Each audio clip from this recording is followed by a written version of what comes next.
Hey, Mario, welcome to the Leaders Who Care series. Thank you for having me, Mark. Grateful for it and looking forward to this.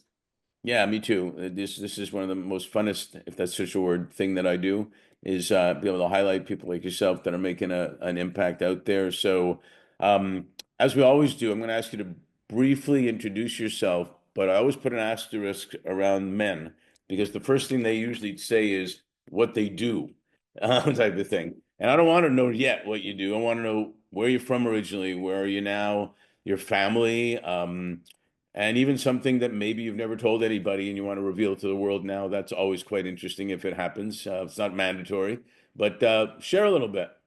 No, I appreciate that, Mark. Well, I love what you mentioned, not what you do, but who you are. And to start that off, yeah, I'm a proud father, proud husband, originally from Venezuela. I was raised in Venezuela until I was 18 years of age, and then my country went completely south, unfortunately, due to the political regime. But I was one of the fortunate few to count on an amazing education in the US. And that's just basically formed me into who I am, basically, that background of being Latin American from a country that has gone through its struggles. But it really just provided me that perspective of gratitude of actually also serving others, which has been a journey in itself. And now enjoying being a family man. That's been the greatest adventure in the last 2 years or so. So you're practicing to have more or what? That's exactly right. As a matter of fact, my wife and I want to have a big family, so we're definitely thinking about, bringing the second child to the world. Right now, our firstborn, Leo, he's 2 years and 4 months. So you can still tell that I'm like a first time dad since I'm talking about 2 years and the months in between. Exactly. It's like when you're a kid, I'm two and a half, I'm two and three quarters, stuff like that. No, that's cool. Do you have family still back in Venezuela? I do indeed. My parents are still there. I still have some aunts. So a lot of the family has left throughout these, 20 something years that has been happening between a dictatorship and so forth. But it's still direct family that's there. That gives me, I guess, a little bit of the white hair that I have as well, that stress. But they're good. They're doing well, fortunately, and that keeps me quite tranquil as well.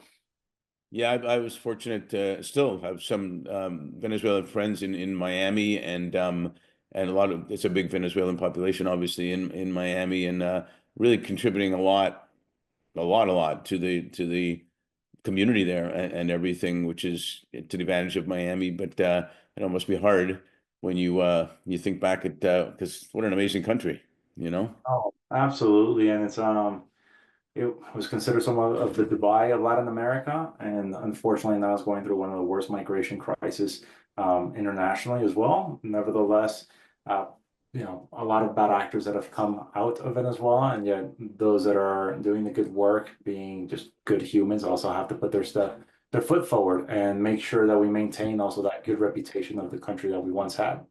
Yeah, I agree. So you mentioned kids and your little one too. What were you like as a kid? Were you video games? Were you playing music? Were you like what did you do? So I was very much focused on sports myself. If there's something about me, I was a frustrated or ambitious tennis professional that just didn't happen, and that was the world for me. I became or created the tennis team in my school anyway in Venezuela. Was a coach, captain. My first job was just being a coach in the tennis world, and so it was just pure sports and music as well. That was my escape because I graduated from high school in 2006, so it was kind of like in the real heat of things when it was just starting off the political regime, and that frustration was there, that kind of that anger of where things were going, and I needed to get that out through sports and through music, and that was my safe haven. Yeah, no, I can imagine you gotta find something, right? To have that space haven, as you say. Your education was interesting. You went to the is it Università Bocconi or Bocconi? Bocconi, I don't know, maybe the Italians will actually insult me for the way that I'm pronouncing it. I've always said, yeah, Bocconi. That was my abroad program. So I originally went to Babson in Right. up in Boston, Hmm. and that really started to set the foundation for me to become an entrepreneur. I admit I went into Babson still with kind of like the music inclination, and everybody there was very much business savvy, had already built businesses. It was quite intimidating at the moment. But fortunately, it just started to make me realize that if you want to make a change in the world, one of the best ways to do so is entrepreneurship. I fell in love with that completely, and then fortunately got to do my abroad program in another incredible university like Bocconi in Milan. And that just really just set the bedrock for everything that I've done ever since, really. Yeah, good schools. Babson's considered one of the best for entrepreneurship, but no doubt about it. And I've always believed getting some exposure internationally, whatever it is, actually helps you, tremendously. And we found that our firm, on the basis that leaders and their businesses, their organizations can always do better when doing good. And I think statistics and data kind of show it. Can you describe how your career evolved? In positions. For example, especially co-founder of Movila Solutions in Bogota. And, it seemed like you gained cradle to grave or A to Z experiences on all fronts, right? Which is great. And then globally, I'm trying to make sure I get this right. It seems to be the foundation for being, as you said, an of service mentality where you wanted to make a difference at the same time. How did that all evolve? Yeah, it's amazing. As you well know, nothing's quite linear.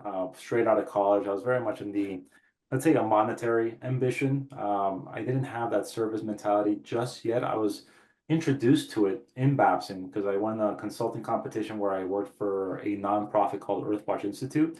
So it gave me a little bit of that first, let's say, insight into how a business-centric mindset can help a nonprofit organization. And that just kind of was there in the back burner. So I graduated and I went with a problem-centric mindset. In Latin America, we weren't up to speed the way that a lot of developed countries are. And I just saw that IoT and enterprise mobility was a hot market or a hot item anyway in that moment.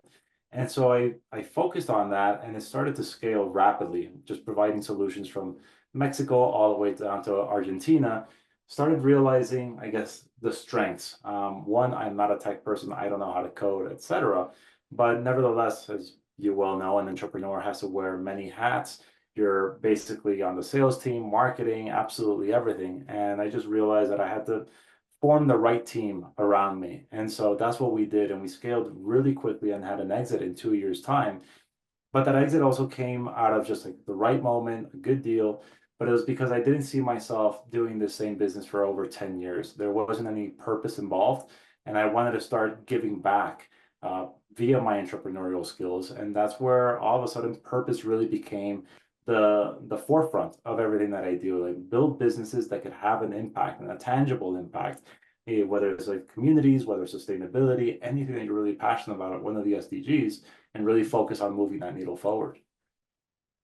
Yeah, it's funny. It helps you attract and keep the best talent.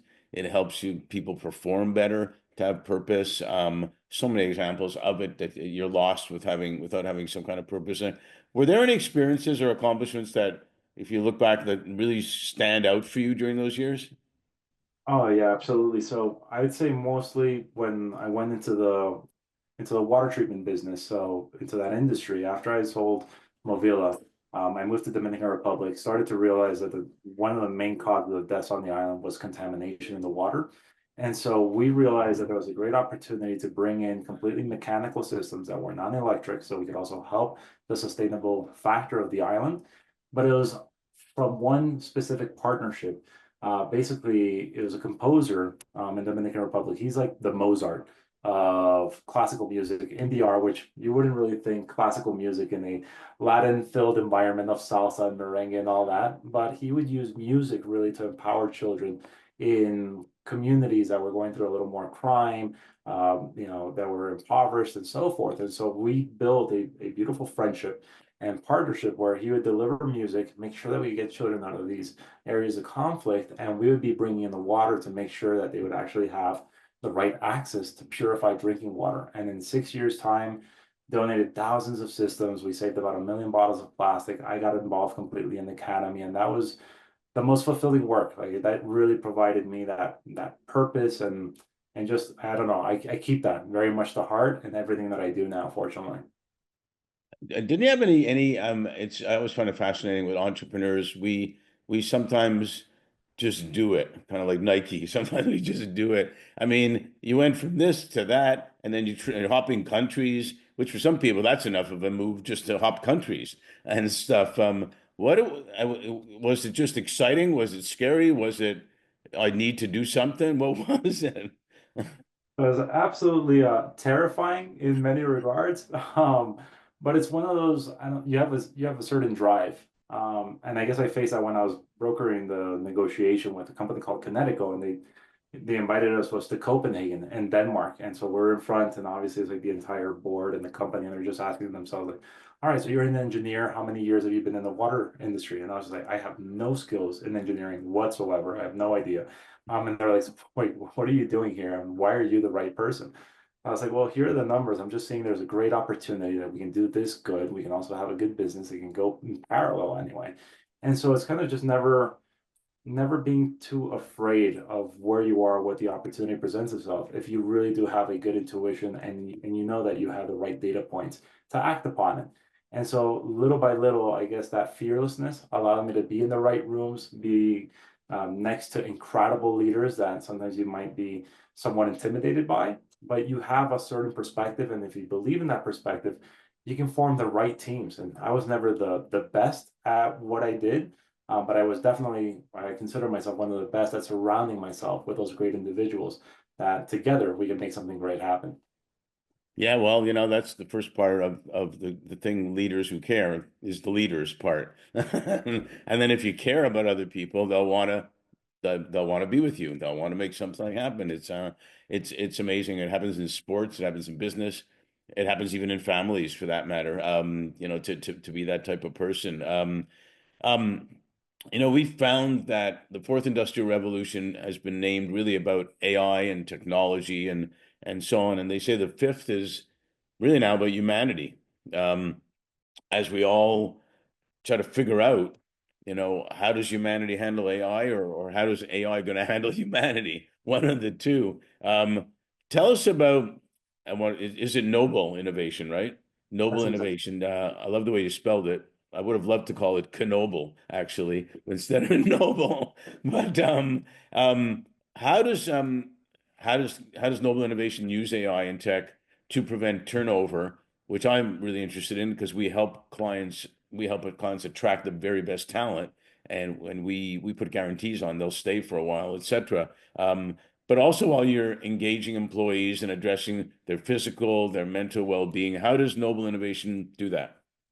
Thank you. So, and you touched upon it. We went at it in really wanting to push, like it happened during the pandemic. We saw the stocks just rise in the entire tech sector. And so it was very much like, how can we make sure that technology now becomes a force for good? And understanding fully well that companies always have to be also at the forefront, but we have to make it profitable for them. And so we took it at the vision where the labor market has been adapting and shifting. We have now Gen Z coming into play, millennials are now forming 75% of the labor market or so. And so we needed to make an incentive where the company doing good has to be completely transparent. Now, the best way to do that is to basically change your everyday tech, your everyday apps into a force for good. And that way we can tap into both the employees and the consumers. And so we found a way basically to turn your Apple Health, so the number of steps that you take, number of miles that you bike, meters that you swim, to even things like playing Fortnite and playing video games, that your performance within those apps could turn into donations to over 1 million nonprofits.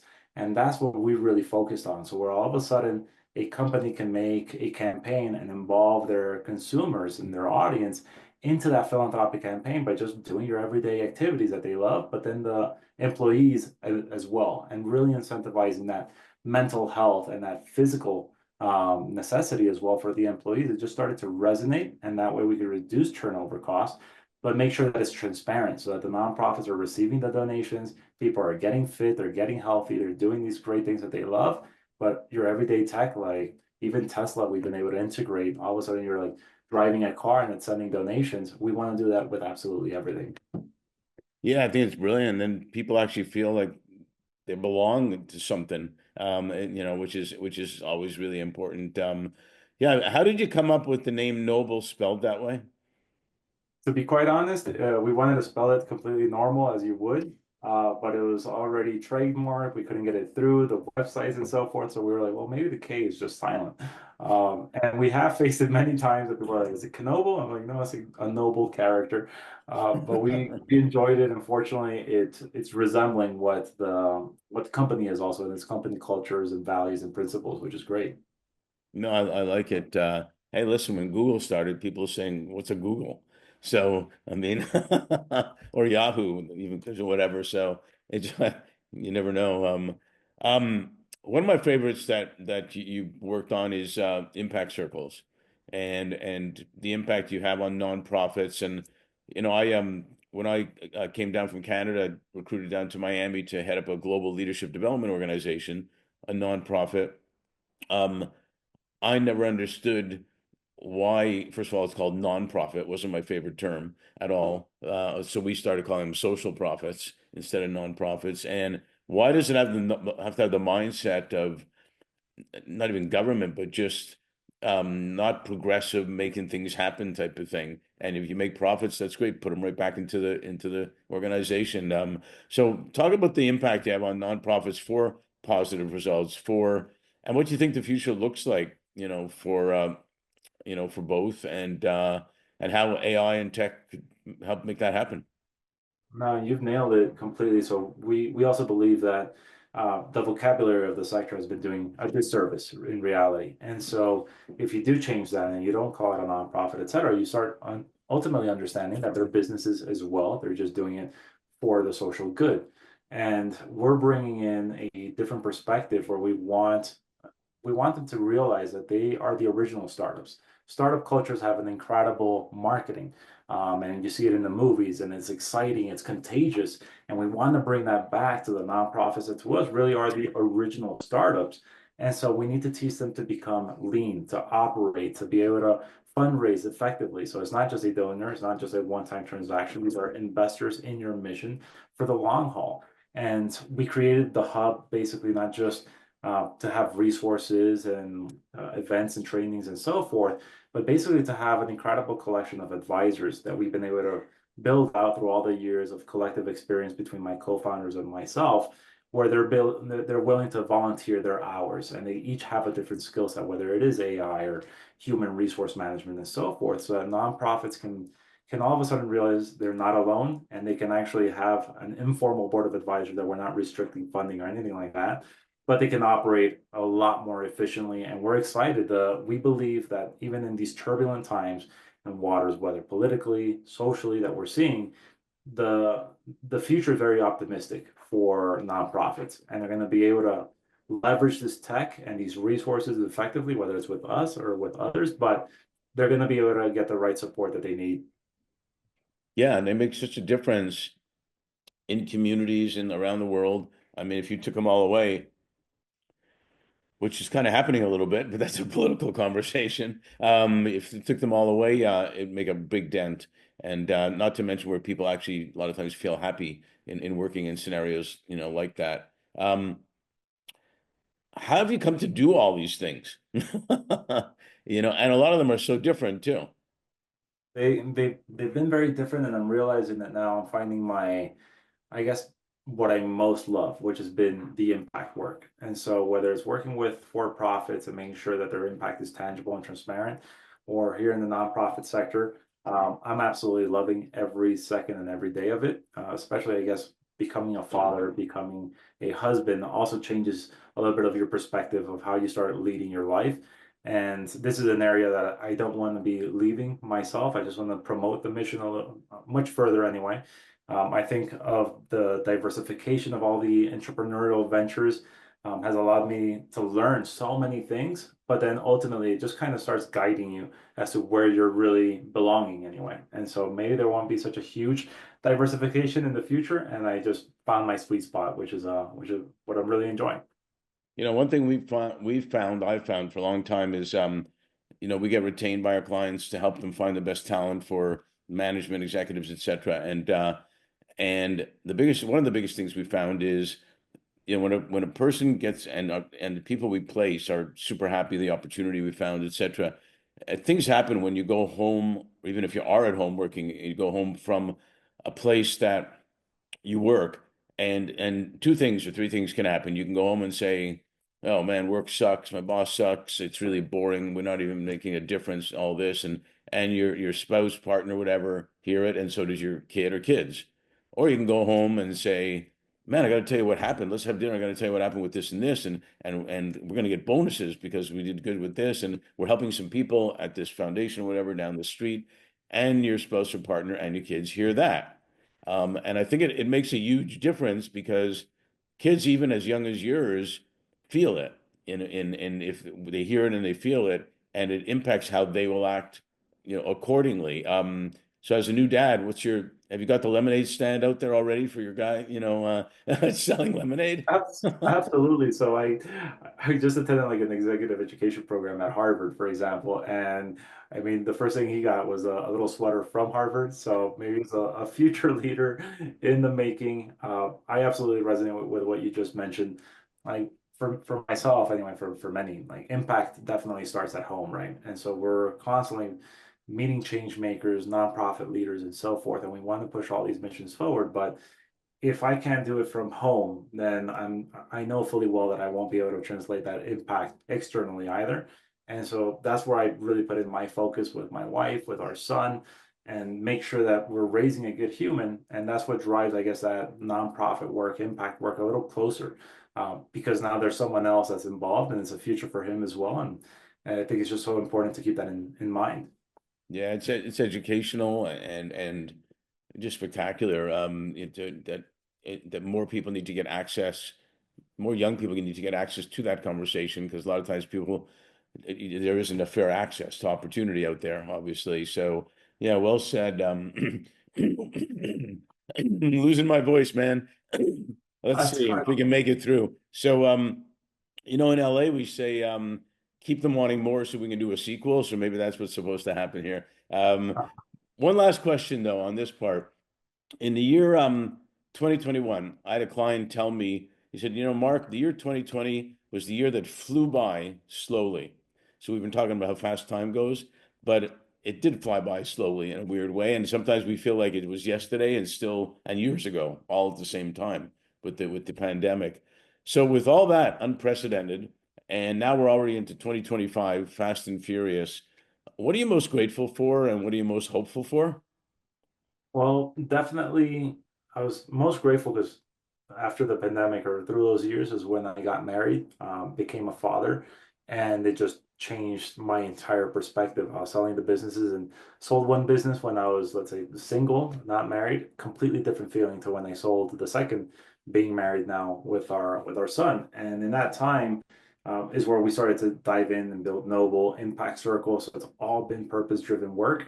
And so it has flown by so quickly, but I'm completely grateful for it. In terms of like where we're going, my optimism really lies in just going from these statements that we hear so many times to the solutions. And fortunately, I'm surrounding myself with incredible individuals, people like yourself, my co-founders, for example, the right individuals that are all about presenting solutions, not just cliche, not just talking about it, but actually here it is. Let's drive it forward and make sure that we can put something that can make a change. And that to myself is extremely optimistic. It fills me with gratitude and knowing that we're going to be on a good path.